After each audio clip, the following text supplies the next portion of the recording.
Your home for the best college football coverage in Utah is on the KSL Sports Zone. Ready? It's a Friday night showdown in Provo as the Cougars square off against Oklahoma State. Your home for the best coverage of Cougar football is right here on 97.5, the KSL Sports Zone. This is JJ and Alex, presented by G2G Bars on 97.5, the KSL Sports Zone. Welcome back, JJ and Alex, 97.5, the KSL Sports Zone. Alex Curie, Jeremiah Jensen. Thanks for being with us, everybody. Our program is always brought to you by G2G Bars. All natural ingredients and no preservatives. Make the G2G Bar the perfect protein snack or meal replacement, however you want to use it. Find it in your refrigerated section at Costco, Holiday Oil, Maverick, etc. All right, joining us on the program right now, he is our BYU insider for KSLSports.com. Let's jump in right here with the cut. It's Mitch Harper. Let's do it. It's time for the biggest story of the day. This is what made the cut with JJ and Alex on 97.5, the KSL Sports Zone. This portion of the show brought to you by Trajan Wealth. Trajan Wealth, TRAJAN Wealth.com for your retirement needs. Mitch Harper joining us on the program. Mitch, do you learn anything different from Kalani today when you got the press conference going? One thing that caught my attention was he's okay with a running back by committee approach. And, you know, he likes the depth that he's got at running back with LJ Martin, and then Sione Aimoa comes back. He was back last week. They kind of were precautionary with him as they were with Ropati at Baylor. But, you know, they've got good options there. It was a little bit, I think, discouraging for Ropati to have that late fumble because that was a reminder of what he was doing in 2022 when he was fumbling the football. But, you know, that was something that just kind of caught my attention, that Kalani likes the lack of tendencies that are from those running backs right now week after week. So I thought that was kind of noteworthy. I tell you what, though, Mitch, nobody outside of their locker room thought we'd be talking about a 6-0 team ranked in the top 15 in the country. Just everything is working for this team. Your observations, why is everything clicking this year as opposed to last year? BYU is really good in the trenches, and offensive line, defensive line, that's where they have shined this year. And, you know, if you're going to be a Power 4 conference champion type of team, nationally ranked in the mix for the 12-team playoff, you better be good in the trenches, and they are this year. The second and even in cases third units have been much better than I think any of us would have thought, you know, because I think the starting lineups always felt pretty good on the offensive and defensive lines, but there were some real questions on that, you know, that depth on both sides. But you're getting contributions from Bruce Mitchell at guard in the Kansas State game and center in the Arizona game. And on the defensive side, you're seeing Viliami Bauha, make some leaps where now on the depth chart, he's listed as an or on that second team defensive end spot behind Tyler Batty. John Talmoy-Payou has been a force in the interior. So you're getting quality contributions in the trenches, and I think that's been kind of the cornerstone. I think it's been a little bit, hasn't been highlighted enough by people as to why BYU is in the spot they're in, and they've also got solid contributions from players on their depth because they've had to dig into that in certain spots, and everyone across the board has seemed to kind of answer the bell. Mitch, one thing that you and I talked about on 1st and 12 this weekend was just, you know, the attitude that, well, one, everybody's a little bit shocked as to how things are going, but at the same time, like, this conference is just shocks you week in and week out anyway. And so on the reshuffle, we do our power rankings every week, but the reality is that power has shifted around, but it also has the ability to be. I mean, there's still 6 conference games left. This thing is still a toss-up in a way. It is, but BYU is in a position where I'm almost tempted to say they're a lock to be a 10-win football team. Because, I mean, when you get to 6-0 starts, historically, when BYU's done that, they've always had a 10-win season. And I think how the schedule sets up, I look at Kansas, I look at Houston, I look at those as wins. I think this week BYU should win. Oklahoma State's a mess right now to the point where Gundy's getting headbutted by a cow. He's okay. But just some real turmoil in Stillwater.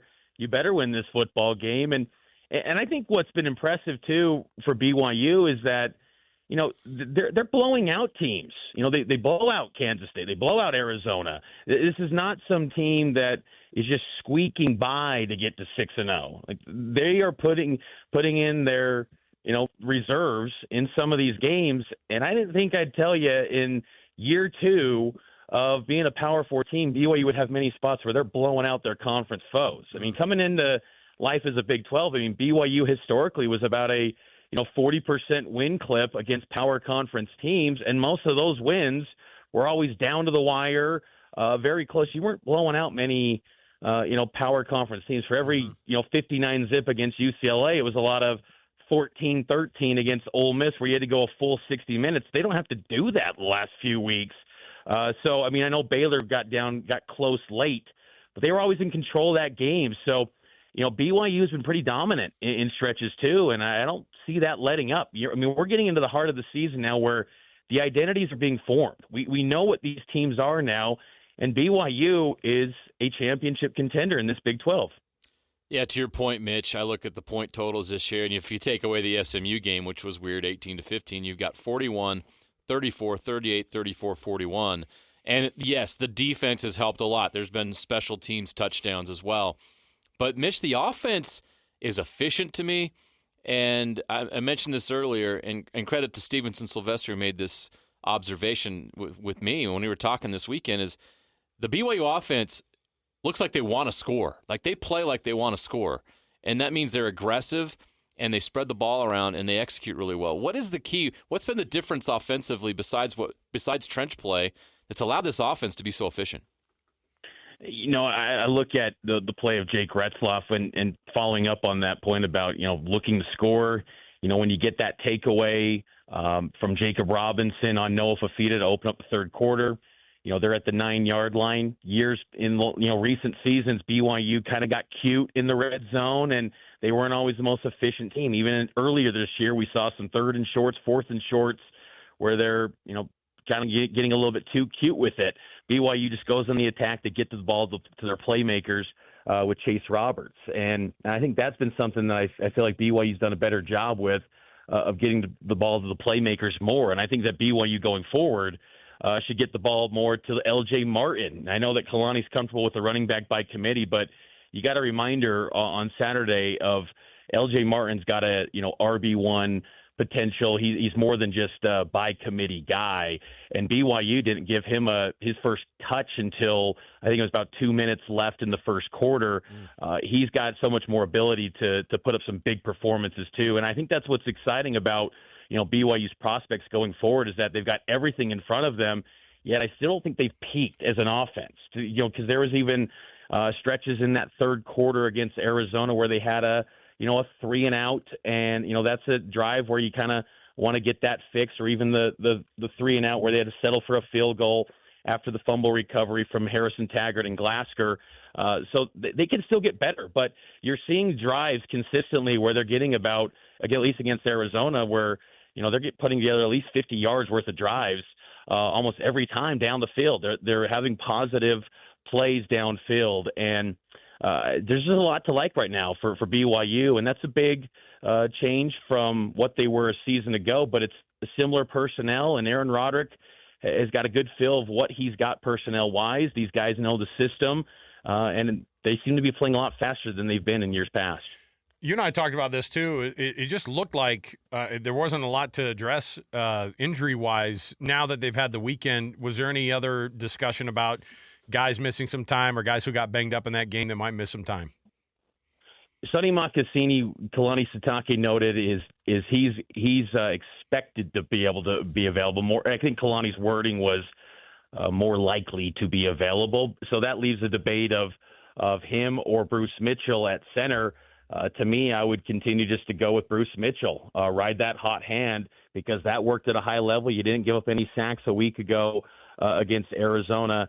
Keep that momentum going. And Kalani said that's kind of the focus, is just at that center spot. He almost seemed to indicate Austin Leausa will be that right guard going forward. So, but yeah, injury-wise, BYU relatively healthy. They had Sione Moa go into the medical tent for a brief moment in last week's game, and he kind of subtly dropped to like the third linebacker on this week's depth chart, so that'll be something to monitor. Sione Mo has been a pretty solid player for BYU this season, but they're top guys, the key contributors. They're healthy, they're ready to go outside of Connor Pay right now. So BYU's in a pretty good spot health-wise, and I think that bodes well too for this team. And that was something that even Mike Gundy talked about today, was that he felt coming into this year that he was higher on BYU than most people, because he saw trends of BYU jumping out to these fast starts where they're 3-0, 4-0, but then injuries took a toll on them to where they go on these 4 or 5 game losing streaks, as we've seen in recent years. But he felt like the fact that they've stayed healthy, that he kind of felt like this was going to be a team that was going to be a threat in the Big 12 this year, and that's playing itself out as they continue to stay healthy. You mentioned Bruce Mitchell coming in and playing so well at center when he was buried on the depth chart on the offensive line. You look at the running back by committee and the number of guys that have stepped up there. What does all that say about BYU's depth? We've been pounding the table about depth for the last few years with this program. Have they finally achieved that depth that they need to be able to compete at the highest level? I think there's still some opportunities to improve, and obviously in the future, 2025 and beyond, you're going to get to a point where what are the scholarship, roster counts going to look like? But, man, I think that, I always felt coming into this year that BYU had good second, third, and if you want to dig into the fourth string units, at least better by BYU standards. My biggest question was kind of at the top end of the roster of, that top 22, is it just felt it didn't have as much star power. But, I think it's working out quite well. And you're seeing, too, this season compared to years past, BYU's not, rotating as many guys. Like the guys that are your key contributors, you're seeing them in key snaps almost every single down. It felt like there was a stretch there in the tail end of Independence where, they had these stats of BYU had the most players with starts in games. It's like, that's nice. It speaks to the injuries, but also at the same time, you kind of just want your key guys week after week. And you're seeing that on the defense with Batty, with Glasker, with Taggart, with Jacob Robinson, Mark Collins. This team is playing well. They're solidifying their roles and building this confidence week after week. But yes, the depth has been better than I expected, because I felt that there was, again, I like the talent, but I think they're contributing in a more impactful way far earlier than I expected. You look at some of these guys, like Viliami Bua, who I mentioned. Kelly Papinga told me last week that he's really coming into his own, and that's promising, because when you think long term, Tyler Batty's going to be gone in a few months. This is his last year, and who's going to be that next, key defensive end for BYU? And you're already starting to see signs of guys that are ready to take that spot in 2025 and beyond, because now that you're getting to this place where you're 6-0 and you got everything in front of you.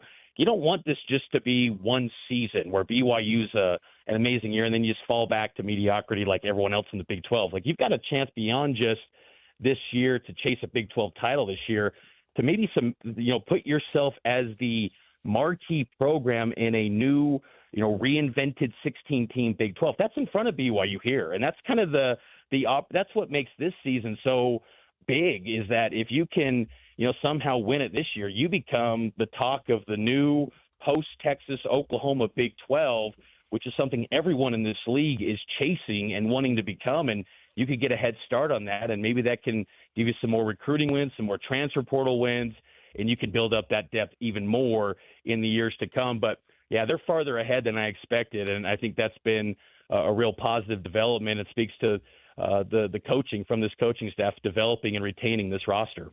Put on your prognosticator hat for a minute here, Mitch, and a lot of the predictors that you can see today, and again, it's week 7 of college football, and BYU's only played 6 games, and 6 games or whatever it is, but the college football playoff rankings come out after week 8, so potentially after the next 2 games, which look winnable now for BYU. Where do you predict that this team would be in that first release of those college football playoff rankings? Iowa State hosts UCF and Texas Tech before that time frame, and I wouldn't think that either of those teams going into Ames would stand much of a chance. But That's the only thing kind of in the way, I think, for BYU, for national guys to think BYU could be in that college football playoff. My initial thought would be around 8 or 9. I would expect the playoff rankings to have BYU much higher than the AP top 25. The AP top 25 is severely underrated BYU to where it's kind of a joke, really, when you look at how they're ranking BYU, because you look at Notre Dame and they've got a loss to Northern Illinois. That's terrible. Alabama has no business being in the top 10. They barely squeak by a team where they're a 20-point favorite at home, and they lost to Vanderbilt. And I know Vanderbilt's better than they've been. They beat Kentucky this weekend. But still, it's too much these pollsters looking at logos on the helmet. Now, the playoff committee, they still got their issues where it seems like the way they orchestrate things, they leave the rules loose enough to where they can kind of maneuver things how they seem fit and get the best TV ratings. I get that. I think there's going to be a lot of more respect for BYU in the playoff rankings because they do lean on data, and data likes BYU right now with some of these advanced metrics. And I think BYU will be higher in the playoff rankings. We've seen times where teams get, are lower rated in AP coaches polls, but then you get to that playoff ranking, they are much higher than you would expect. And and the fact that BYU is a power conference team, they've got that data point over SMU as a power conference win. That will be huge for them in non-conference. I see if those came out now, I'd say BYU would probably be a number 8 or number 9 in the playoff top 10. Well, what's awesome too, they don't even play Iowa State. That could be like a nice meeting in Arlington. That would be a fun one to watch that one go down. But yeah, I mean it's crazy to see this thing happening. I mean it's bonkers. When we're talking about polls and stuff, I have to ask you a basketball question because the Big 12 preseason poll came out. BYU is picked to finish 9th, and I think at first look, BYU fans like, are you kidding me? Do you know what the talent we have on this team? Like, hold on, Mitch, explain why 9th isn't that bad. Yeah, I mean, it could be a league where there's 10 NCAA tournament teams in this league. The Big 12 is loaded. It's much better than it was last year, particularly on the top end, but even the floor. And like Utah's picked 16th, and if Utah is like the 16th best team in the league, like I know Utah's had its struggles, but their history, and they still had some good additions in the portal with Myra Little. Like that's your floor in a league. This is a insanely deep league, and that's Utah's a place where BYU lost last year too. So it won't be any easy nights in the Big 12. And when maybe your best players are freshmen, that still is a tough proposition in college basketball.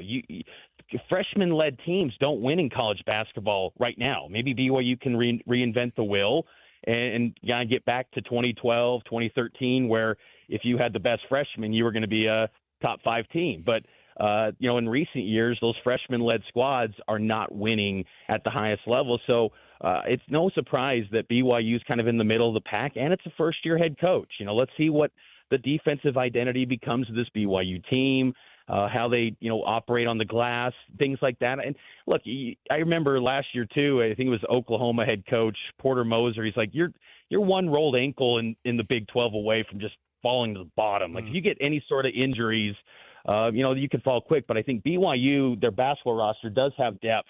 We're talking about depth in football. The basketball roster's got that in bunches because you just look at seeing that scrimmage in person. I bring this up because it's not some Johnny come lately take. I think a lot of people are just kind of getting up to speed on BYU basketball, saying, "Oh, this is the best team ever." Like they don't have context of like the history of it. And it's like you got to put that into that. But I've been watching BYU for about 30 years on the hardwood, and they've got some of the best athletes I've ever seen come to the program, period. Like Yegor Demon is probably the best passer I've ever seen on a BYU roster before, to the point where Kevin Young is saying he passes the basketball like LeBron, and he did say he's LeBron, but I mean, it's that type of talent. It just kind of hits you like, oh, this is next level. Right. Usually I've seen, big time college guys, but you wonder, are they an NBA guy? Like these are legit NBA players. And even Dallin Hall said, my life's better now because I'm around NBA guys. So this is a good team, but the Big 12 is a very physical conference that, they don't call charges. So how do these young guys that are still a little bit lean with Catchings and Demon, how do they handle that sort of league? So, it's going to be fascinating, though. Like, it's going to be really exciting to watch, and BYU's got the chance to, have a little bit of a chip on their shoulder, which is pretty good dynamic to have for a team that has so much praise going into the year. Mitch Harper, hey, I pulled a touchdown call for you on Saturday because I know you and I both share our love for Gus Johnson. Take a listen to this wild call right here. A second down and goal at the 1. Bunch formation. Straight ahead handoff. Touchdown Cougs. L.J. Martin.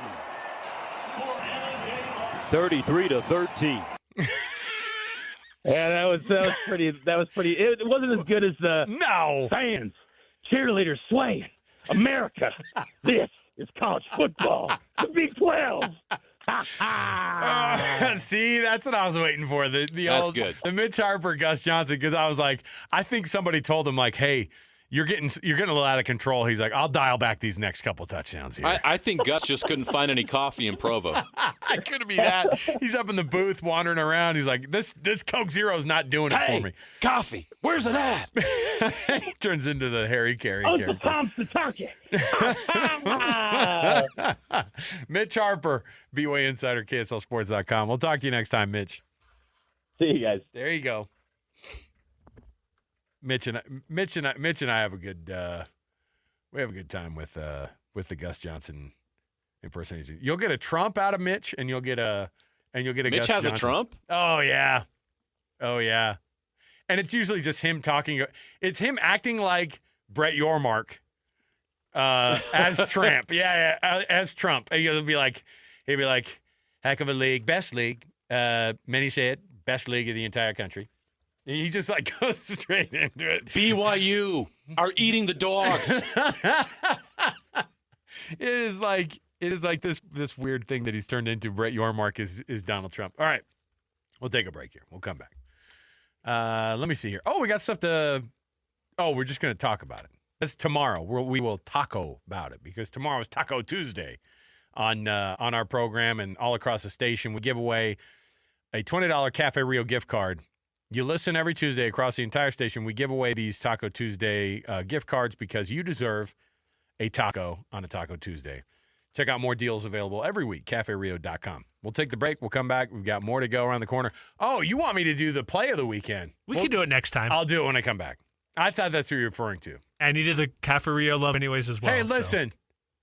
We're giving away too much stuff. Tell somebody. I know tomorrow's Taco Tuesday. Too many things to give out on the station for me to keep straight. All right, we'll come back. We got more to go. We will do the Rocky Mountain Chevy Dealers Play of the Weekend. You can win something there as well. Stay with us. 97.5, the KSL Sports Zone.